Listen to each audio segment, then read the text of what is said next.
आगरा से जिला संवाददाता राकेश दिवाकर की ग्राउंड रिपोर्ट। लोकेशन मंडलायुक्त सभागार में मुख्यमंत्री के आर्थिक सलाहकार डॉक्टर के.वी. राजू, अन्य प्रबुद्धजन व प्रमुख सचिव व्यावसायिक शिक्षा एवं कौशल विकास डॉक्टर हरिओम की गरिमामयी उपस्थिति में समृद्ध उत्तर प्रदेश विकसित उत्तर प्रदेश 2047 की संकल्पना के अंतर्गत विकसित आगरा बनाए जाने के लिए मीडिया प्रेस बंधुओं के साथ प्रेस वार्ता की। बहुत एक्सपर्ट कमेंट्स में नहीं दे सकता हूँ।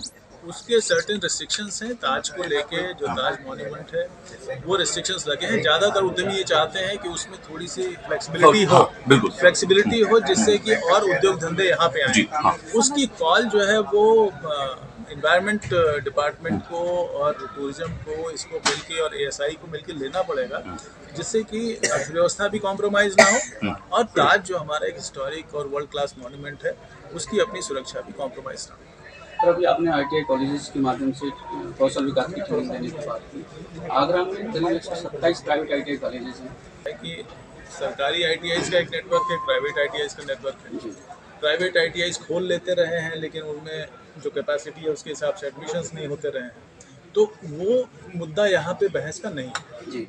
वो चल रही हैं, उनके पास कम एडमिशन्स हो रहे हैं, ये मुद्दा नहीं है। मुद्दा ये है कि जो भी मैन पावर वहाँ से निकल रही है ट्रेनिंग लेके, क्या वो सक्षम है, क्या उसको उच्च गुणवत्ता की प्रशिक्षण मिल रही है जिससे वो बाहर निकले तो वो रोजगार पा सके या अपना रोजगार शुरू कर सके। मेरा प्रश्न सर सीधा सा ही है, इन्फॉर्मेट ने ये बात हमारे संज्ञान में लाई, हम ये सूचना प्राप्त करते हैं, विभाग से कहते हैं कि वो जो 40 आपके हिसाब से नहीं है उनको हम लोग डीरजिस्टर करा सकते हैं। एक जो सवाल था सर, पूर्व कमिश्नर साहब, हर आदमी चाहता है कि मेरी शादी बियॉन्ड ताज हो।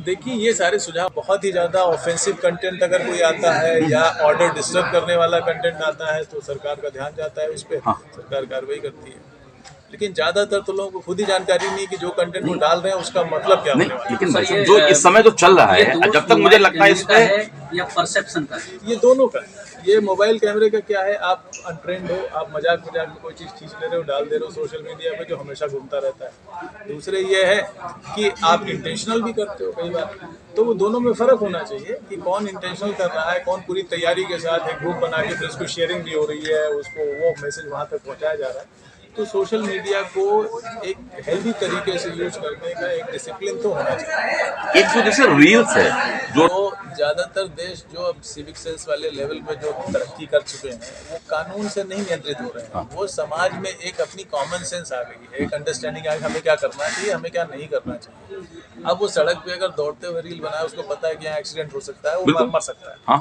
वो एक्सीडेंट करा भी सकता है, तो वो तो एक अपनी जिंदगी को खुद ही रिस्क में डाल रहा है।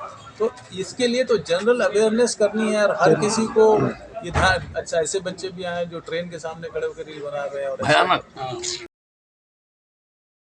भाई लॉ एंड ऑर्डर मेंटेन करने के लिए, सोशल हार्मनी मेंटेन करने के लिए जो गाइडलाइन है, आप ऑफेंसिव कंटेंट नहीं डाल सकते, दूसरे को डिफेम नहीं करते, दूसरे की प्राइवेसी इंट्रूड नहीं कर सकते, ये सब गाइडलाइन एग्जिस्ट करती है। अब आपकी जान बचाने के लिए भी हम ही गाइडलाइन बनाए, आप तो खुद ही आपको समझदारी से उसका इस्तेमाल कर। टेक्नोलॉजी जो है वो दोनों तरीके से काम करती है, बिल्कुल, जैसा हार्म भी करती है, आपको फायदा भी हो सकता है। तो ये तो हमें सीखना होगा।